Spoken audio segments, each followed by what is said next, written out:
नमो अर्हन्ताणं नमो सिद्धाणं नमो आर्याणं नमो वज्रायाणं सव्यसाहुणं मङ्गलं भगवान् वीरो मङ्गलं गौतमो गणी मङ्गलं कुन्दकुन्दाद्यो जैन धर्मोऽस्तु मङ्गलम् सर्वमङ्गलमाङ्गल्यं सर्वकल्याणकारकं प्रधानं सर्वधर्माणां जैनं जयतु शासनं जैनं जयतु शासनम् इन्दसद्वन्द्याणं तिहुवणहिदमधुरविशदवाक्काणम् अन्तातीतगुणाणं पूजणाणं जिदभवाणम् अभिवन्द्योणशिरसा पुनर्भवकारणं महावीरं ते सिम्पयत्भङ्गं मग्गं मोक्षस्य वोच्छामि।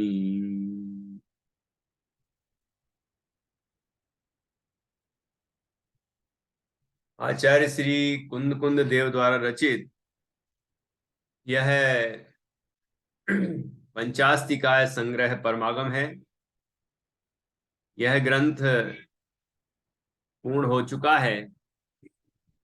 इस ग्रंथ का हमने पूरा स्वाध्याय कर लिया है और कल हमने इसके पहले अध्याय का रिवीजन किया था, पुनरावलोकन किया था। जो मुख्य मुख्य बातें आई हैं उस पर कुछ चर्चा की थी और आज हम इस ग्रंथ के जो द्वितीय श्रुति स्कंद है उस पर चर्चा करेंगे, जिसमें आचार्य जयसेन स्वामी के अनुसार 2 अध्याय हैं और पहला नव पदार्थ अधिकार और दूसरा मोक्ष मार्ग अधिकार। और अमृतचंद्र आचार्य ने नव पदार्थ पूर्वक मोक्ष मार्ग प्रपंच अधिकार ऐसे शब्द का प्रयोग किया है। इस तरह दूसरा अधिकार, दूसरा महाश्रुत स्कंद है अथवा इसके अंदर ही 2 अधिकार आ जाते हैं। नव पदार्थों का वर्णन है और उसके बाद मोक्ष मार्ग का स्वरूप है। तो हम इसकी क्रम से चर्चा करेंगे। अभी संक्षेप में जो इसमें खास खास बातें आई हैं उस पर हम बात करेंगे और इस तरह आज ये ग्रंथ हमारा पूर्ण रिवाइज हो जाएगा और कल से नए ग्रंथ पर चर्चा प्रारंभ करेंगे। तो यहाँ शुरुआत जो की है वह तो मंगलाचरण से की है, जो अभी अभी हमने पढ़ा। मंगलाचरण अभिवंद्य ऊर्ण सिरसा अपुणभव कारणम महावीरम तेसिम पयथ भंगम मग्गम मुखस्य वोच्छामि। आचार्य कुंद कुंद स्वामी ने भी इसमें इसी मंगलाचरण के अंदर लिख ही दिया है कि 9 पदार्थों के पूर्वक मोक्ष मार्ग का स्वरूप कहूंगा। तो इसका तात्पर्य कि एक अधिकार भी ठीक है और यदि विषय 2 हैं, 9 पदार्थ और मोक्ष मार्ग, तो 2 अधिकार भी किए जा सकते हैं, कोई समस्या नहीं। तो इसके बाद यहाँ पर जो बात आई, महावीर स्वामी कैसे हैं, जिनको नमस्कार किया गया है, एक विशेषण यहाँ दिया। वो कौन सा विशेषण दिया? अपुनर्भव कारणम। तो क्या होता है अपुनर्भव कारणम? क्या अर्थ है संगीता जी? मतलब वापस कोई संसार में नहीं भ्रमण करेंगे और सिद्धत्व को प्राप्त करेंगे। बहुत अच्छा। तो अपुनर्भव कारणम, अपुनर्भव कारण, तो पुनः भाव ना हो, निषेधवाचक है, फिर से भाव ना हो, फिर से संसार में भ्रमण ना हो, इसके जो कारण हैं ऐसे महावीर स्वामी, ऐसे अर्थात संसार से मुक्त होने के जो कारण है, फिर से भाव ना हो, फिर से जन्म ना लेना पड़े, इसके लिए जो कारण है, अर्थात जो जन्म मरण पर विजय प्राप्त कराने के कारण है, अर्थात मोक्ष के कारण है, ऐसे भगवान महावीर स्वामी। ठीक है, तो यहाँ कारण से अर्थ निमित्त कारण। उपादान तो प्रत्येक वस्तु की अपनी शक्ति है, ठीक है ना। तो यहाँ पर एक ही विशेषण बताया गया है भगवान महावीर स्वामी का कि वो अपुनर्भव के कारण है। और ऐसे महावीर स्वामी को नमस्कार करके और फिर नव पदार्थ पूर्वक मोक्ष मार्ग का स्वरूप कहेंगे, ऐसी प्रतिज्ञा आचार्य ने यहाँ की। और नव पदार्थों का वर्णन, नव पदार्थों का स्वरूप, मोक्ष मार्ग का स्वरूप, ये सब भगवान महावीर स्वामी ने ही बताया है, ठीक है ना। तो ऐसा बताने वाले महावीर स्वामी को यहाँ पर नमस्कार किया गया है और नव पदार्थ पूर्वक मोक्ष मार्ग का स्वरूप कहने की प्रतिज्ञा की गई है। इसके बाद देखिए कि पहले नंबर मोक्ष मार्ग की सूचना दी।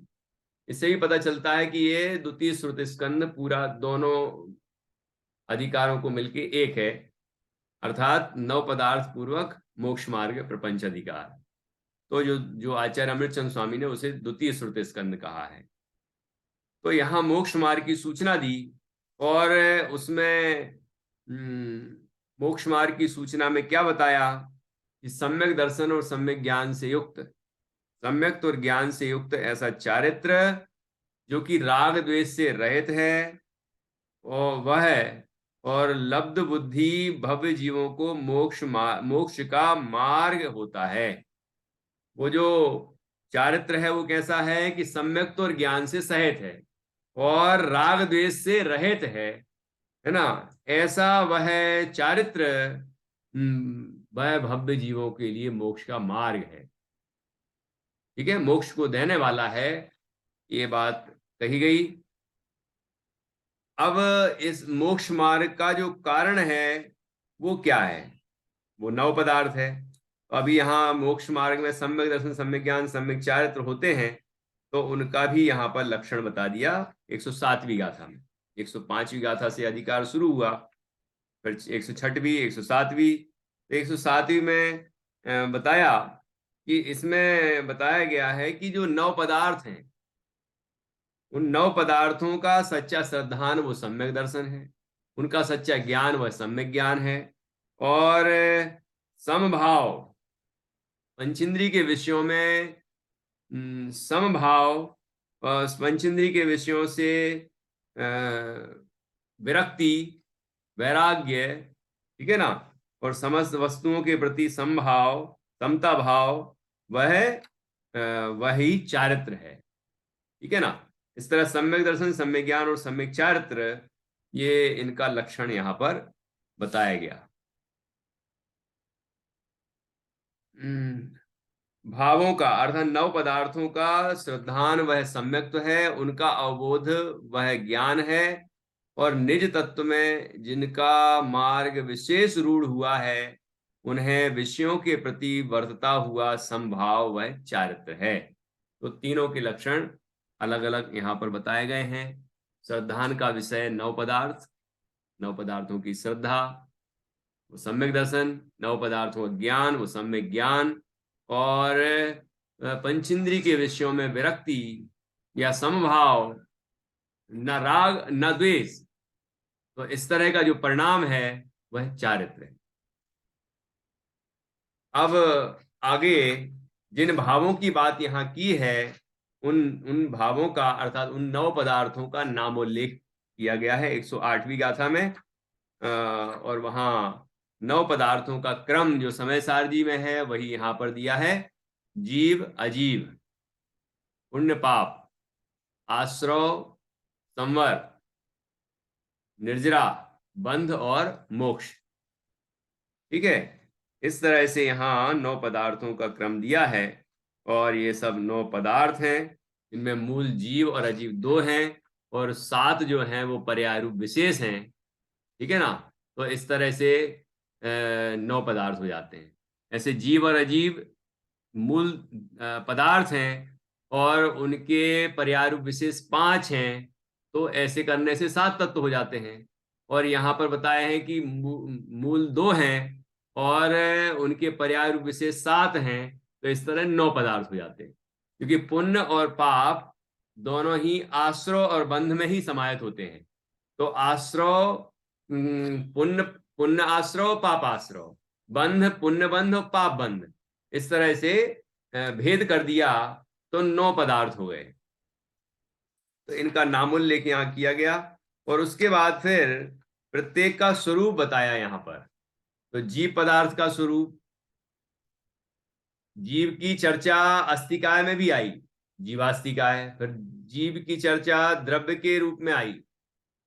ऐसे तो पहले सामान्य स्वरूप बताया सभी द्रव्यों का, उसके बाद जीव का स्वरूप आया तो वहां षड्द्रव्य पंचास्तिकाय वर्णन है ना विशेष, तो जीव द्रव्यास्तिकाय ऐसा लिखा था। तो जीव द्रव्य भी है और अस्तिकाय भी है, वहां तो एक जगह आ गया। अब यहां पर 9 पदार्थ में से एक पदार्थ के रूप में आ रहा है ना, वो 9 पदार्थों में से एक पदार्थ है, तो जीव पदार्थ, जीव पदार्थ का स्वरूप यहां पर बताया गया। ठीक है, वहां द्रव्य के रूप में बताया, यहाँ पदार्थ के रूप में बताया। और फिर जीव का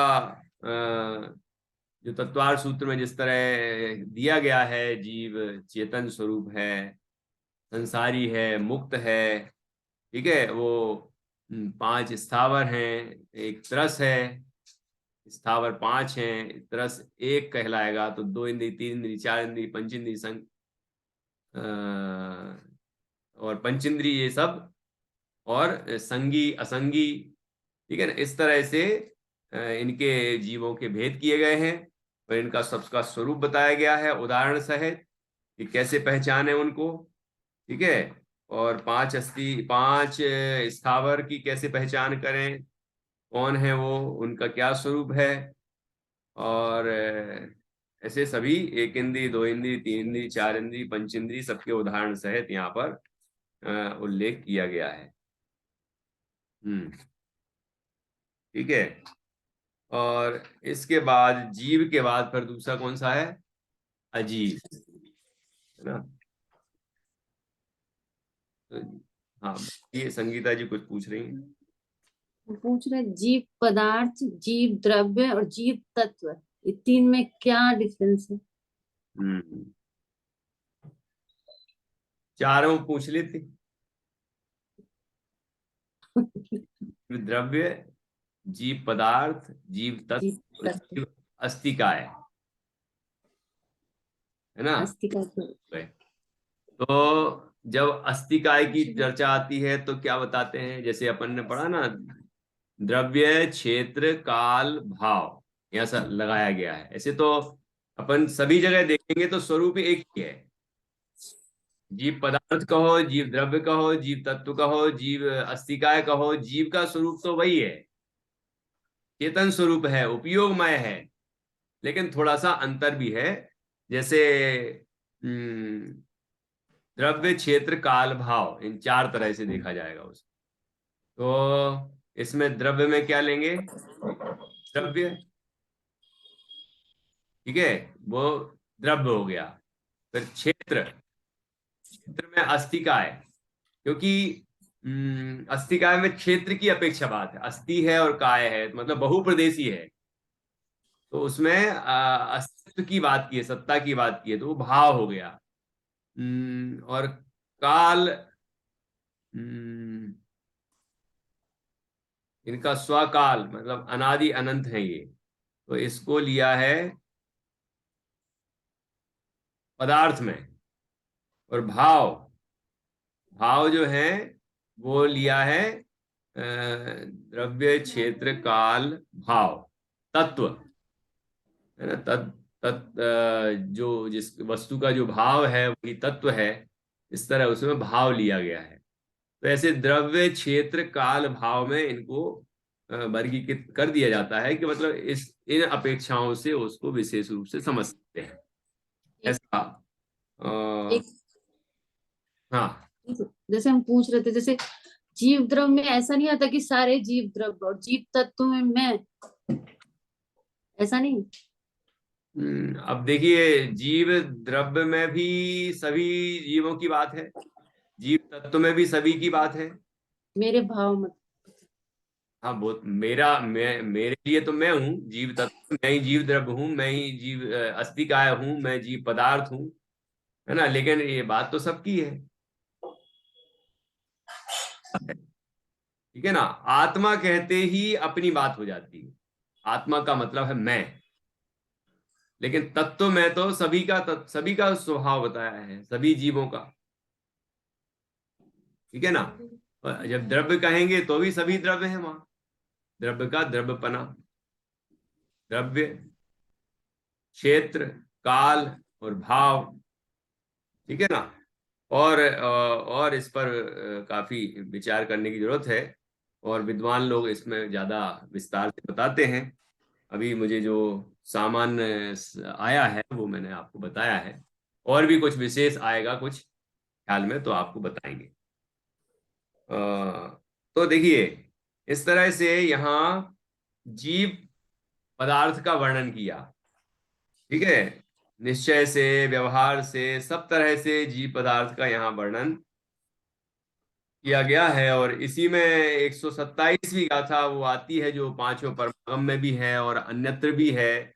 अरस मरूप वगंधम अवत्तम चेदना गुण गुण मसद्दम जान अलिंग गहनम जीव मणिदिट्ठ संठाणम। तो ये गाथा इसके अंदर ही आती है।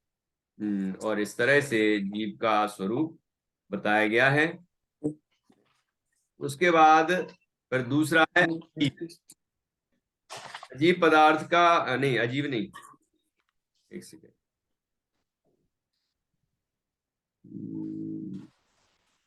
अजीब।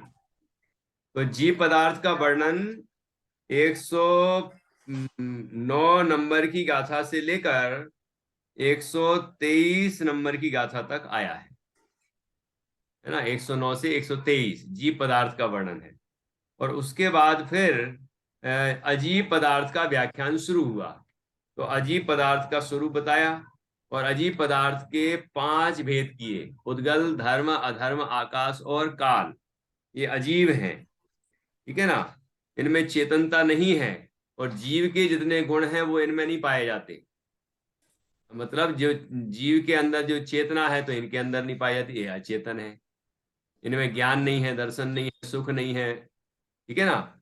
और इस तरह से जीव का जो स्वरूप है वह इनके अंदर नहीं होता। ये सुख दुख का अनुभव नहीं करते, अतीत होने पर नहीं होते ये पांचों द्रव्य, क्योंकि अजीब है ये, ठीक है ना। ये सब चर्चा भी यहाँ आई थी। और इसके बाद अजीब के अंदर जो पुद्गल, फिर धर्म, अधर्म, आकाश, काल का यहाँ पर अजीब के रूप में वर्णन किया गया है, ठीक है। और एक चक्र भी बताया था जो बहुत विशेष है कि हम्म, वास्तव में संसार स्थित जीव है, उससे परिणाम होता है, परिणाम से कर्म, और कर्म से गतियों गति है। गति प्राप्त को देह होती होती है। है, और देह से इंद्रियां होती हैं, और इंद्रियों से विषय ग्रहण, और विषय ग्रहण से राग अथवा द्वेष होता है।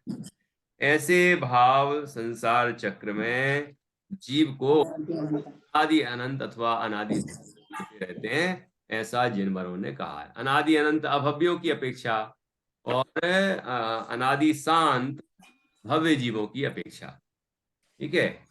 तो इस तरह ये चक्र बताया कि जीव संसार में स्थित है तो उसके परिणाम होते हैं, परिणाम होते हैं अर्थात राग द्वेष आदि होते हैं। और राग द्वेष आदि होते हैं तो उससे कर्म बनते हैं। और कर्मों का जब उदय आता है तो चतुर्गति में भ्रमण होता है। और चतुर्गति में भ्रमण होता है, चतुर्गति में से कोई गति मिलती है तो वहां देह भी मिलती है, देह मिलती है, हाँ, देह में इंद्रियां भी होती हैं। और इंद्रियां होती हैं तो इंद्रियों से जीव विषय ग्रहण करता है, ठीक है। और विषय ग्रहण करता है तो विषय ग्रहण में राग द्वेष करता है। ये अच्छा है विषय, ये बुरा है विषय, ठीक है। और जब राग द्वेष करता है तो इस तरह फिर से नए कर्म बनता है, बांधता है, ये वो परिणाम से शुरू हो गया, फिर से कोई चक्र चलता रहता है। तो क्या गलती ना करे कि ये चक्र टूट जाए, इस पे चर्चा की थी हमने कि जीव राग द्वेष ना करे। राग द्वेष के परिणाम नहीं करेगा तो कर्म नहीं बनेंगे, कर्म नहीं बनेंगे तो उनका उदय नहीं आएगा, उदय नहीं आएगा तो चारों गतियों में भ्रमण नहीं होगा, चारों गतियों में नहीं जाएगा, कोई भी गति में नहीं जाएगा तो देह भी नहीं मिलेगा, देह नहीं होगा तो इंद्रियां नहीं होंगी, इंद्रियां नहीं होंगी तो विषय ग्रहण नहीं करेगा, और विषय ग्रहण नहीं करेगा तो राग द्वेष भी नहीं होंगे विषयों में, तो राग द्वेष नहीं हुए तो बस संसार चक्र कट जाएगा। ये यहाँ पर चक्र बताया था और उसके चक्र का निवारण भी हमने सीखा। तो इस तरह से ये जीव अनादिकाल से संसार चक्र में उलझा हुआ है, और अपने स्वरूप को पहचान के ही, ये भेद विज्ञान के बल से ही, वैराग के बल से ही यह इस चक्र को तोड़ सकता है। ये चर्चा भी यहाँ की गई। उसके बाद पुण्य और पाप का स्वरूप बताया। सबसे पहले इनके पुण्य पाप का स्वरूप बताने के लिए इनका स्वभाव बताया कि जिसके भाव में मोह राग द्वेष अथवा चित्त प्रसन्नता है उसे शुभ अथवा अशुभ परिणाम है। मोह राग द्वेष, मोह राग द्वेष में मोह और द्वेष तो अशुभ है, राग में शुभ और अशुभ का भेद है। तो अशुभ राग भी, तीव्र कसायरु भाव भी, वो भी अशुभ है। अब जो शुभ राग बचा वही शुभ है, और उसके लिए लिखा है चित्त की प्रसन्नता, है ना। जो देवशास्त्र गुरु के दर्शन किए चित्त प्रसन्न हो गया, हम जिनवाणी का स्वाध्याय किया चित्त प्रसन्न हो गया, दया की, दान किया, है ना, परोपकार के भाव किए तो मन प्रसन्न हो जाता है। ऐसे मन की प्रसन्नता को पुण्य भाव कहते हैं। ऐसा नहीं कि फिल्म देख रहे हैं और चित्त प्रसन्न हो रहा है, चित्त प्रसन्न नहीं होता, अप्रसन्न ही होता है, जीव को समझ में नहीं आता, है ना। रोता रहता है, बिलखता रहता है, दुखी हो जाता है, फिर मार धाड़ करने लगता है, फिर ऐसा लगता है हम भी एक आध दे दें, है ना, हिंसा के परिणाम आने लगते हैं। तो इस तरह से ये विकार आते हैं, उत्पन्न होते हैं और विनष्ट होते हैं, तो थोड़ा लगता है जीव को कि आनंद सा मिल गया है ना। वास्तव में तो उस समय पाप ही कमा रहा है। ऐसे पुण्य और पाप के परिणाम बताए। शुभ परिणाम से पुण्य का आश्रव और बंध होता है, और अशुभ परिणाम से पाप का आश्रव और बंध होता है। और कर्म मूर्तिक है, कर्म मूर्तिक है, आत्मा अमूर्तिक है, लेकिन कथनचित आत्मा को मूर्तिक भी कहते हैं कर्म बंधन की अपेक्षा, लेकिन वह वस्तुतः तो अमूर्तिक ही है लक्षण की अपेक्षा, क्योंकि जिस समय कर्मों से बंधा है उस समय भी वह कर्मों से मुक्ति ही है, क्योंकि उसका स्वभाव चेतन स्वरूप है और कर्मों का स्वभाव अचेतन है, वो दोनों एक होते ही नहीं।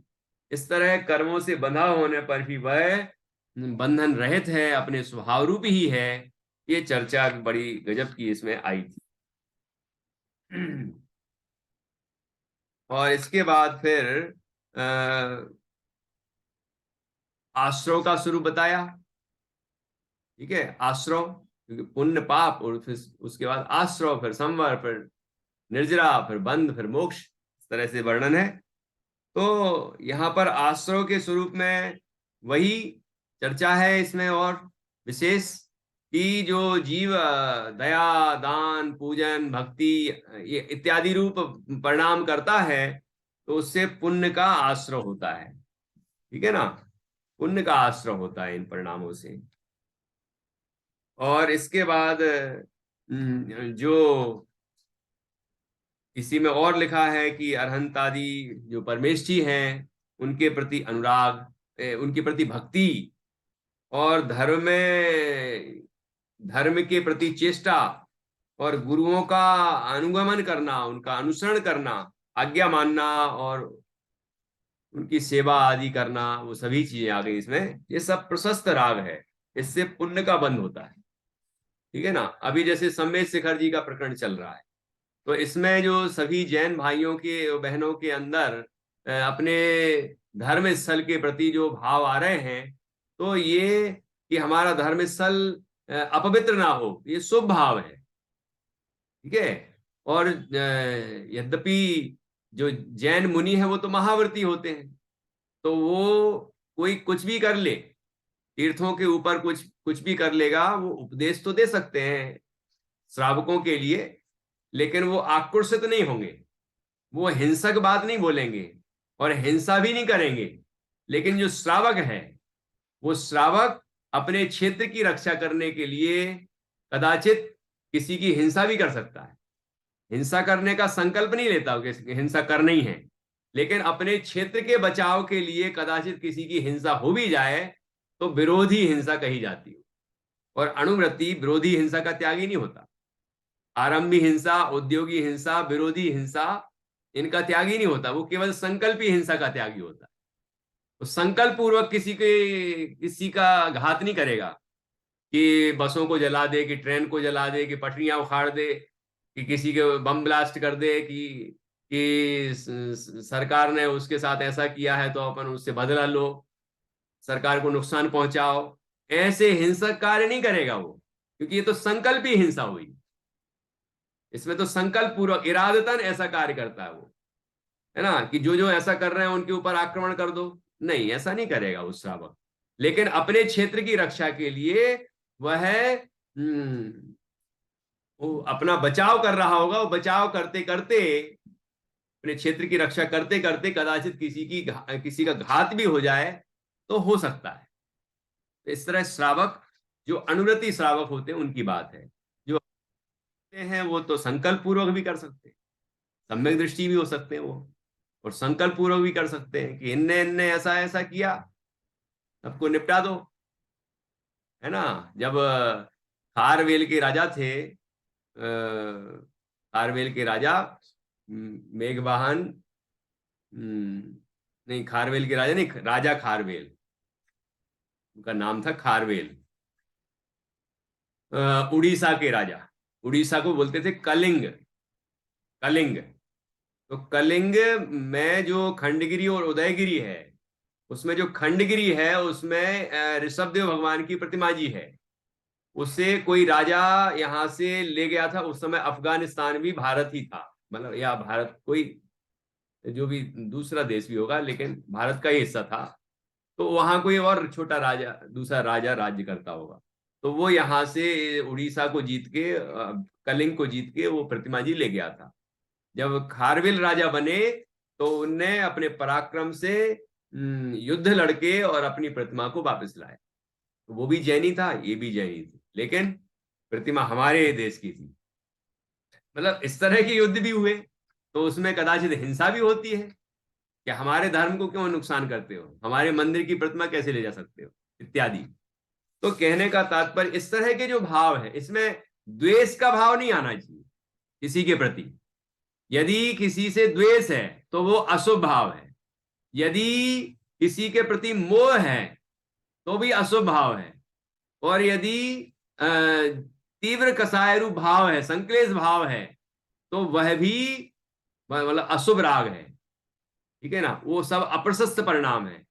और जो अभी यहां पर बताया गया, अरहंत आदि की भक्ति आदि रूप भाव, दया, करुणा, अनुकंपा आदि रूप जो भाव है ना, ये सब भाव शुभ भाव हैं। इनको प्रशस्त राग कहते हैं। प्रशस्त राग से पुण्य का बंध होता है और अप्रशस्त राग से पाप का बंध होता है। ठीक है ना। तो यहाँ पर फिर अनुकंपा का क्या स्वरूप है और चित्त की कलुषता का क्या स्वरूप है, अकलुषता कैसी होती है, ये सब भी बताया। तो सामान्य बात इतनी है कि जो मंद कसायरु भाव हैं वो सब प्रशस्त हैं, और तीव्र कसायरु भाव हैं, उसमें चित्त की कलुषता भी आ गई, वो सब अप्रशस्त राग हैं। और प्रशस्त राग से पुण्य का आश्रय और अप्रशस्त राग से पाप का आश्रय होता है। इसके बाद चर्चा आई संवर। तो उस आश्रय का निरोध करना वो संवर है। ठीक है। आश्रय का निरोध करना वो संवर है। और संवर के लिए जो गुप्ती, समिति, धर्म, अनुप्रेक्षा, परिचय, चारित्र, ये सब जो कहे गए हैं, ये सब संवर के कारण कहे गए हैं। इससे पहले तो पाप की हानि होती है, मतलब पाप का आश्रय रुकता है, और उसके बाद अपने स्वरूप की साधना द्वारा, मतलब परमार्थ संवर पूर्वक शुभ जो भाव हैं वो उत्पन्न भी होना बंद हो जाते हैं, और इस तरह परम संवर होता है। तो संवर के दो स्टेप हो गए, है ना। पहला तो ये कि प्रशस्त भावों के बल से अप्रशस्त भाव का नहीं होना, ठीक है। तो वो भी संवर कहा गया। क्यों? कि करे पाप की हानि, समिति गुप्ति संयम धर्म करे पाप की हानि। तो पाप की हानि होना, पाप का नहीं आना, वह भी तो संवर हुआ, पापाश्रव का नहीं आना। और उसके बाद अपने शुद्ध भावों के बल से, अपने स्वरूप की साधना के बल से जब प्रशस्त भाव भी नहीं आए, तो फिर प्रशस्त भाव कर्मों का भी संवर हो गया, उनका भी आश्रय रुक गया। इस तरह सभी कर्मों का आश्रय रुक जाना वह संवर है, ठीक है। और संवर का सामान्य स्वरूप, संवर का विशेष स्वरूप, ये सब चर्चा होने के बाद, क्योंकि विशेष स्वरूप में वहां अरहंतों को विशेष संवर होता है। 14वें गुण स्थान में तो परम संवर होता है, जिसमें, क्योंकि 13वें गुण स्थान में तो फिर भी आश्रय हो रहा था, पुण्याश्रय हो रहा था ना, पुण्य प्रकृतियों का, और तुरंत उदय आता था, ईर्यापथ आश्रय कहते उसको। लेकिन 14वें गुण स्थान में तो आश्रय पूरी तरह से रुक गया, परम संवर हुआ, और वहां परम निर्जरा होती है। तो परम संवर और परम निर्जरा होने पर मोक्ष की प्राप्ति हो जाती है, अघाती कर्मों का भी क्षय होता है और मोक्ष हो जाता है। फिर निर्जरा का स्वरूप आया कि संवर सहित, देखो खास बात है निर्जरा में, जो मोक्ष मार्ग की निर्जरा की बात चल रही है, उसमें संवर सहित निर्जरा होना चाहिए। संवर पूरक की निर्जरा ही कार्यकारी है। यदि आश्रय सहित निर्जरा हो रही है, तो वो निर्जरा क्या काम आएगी?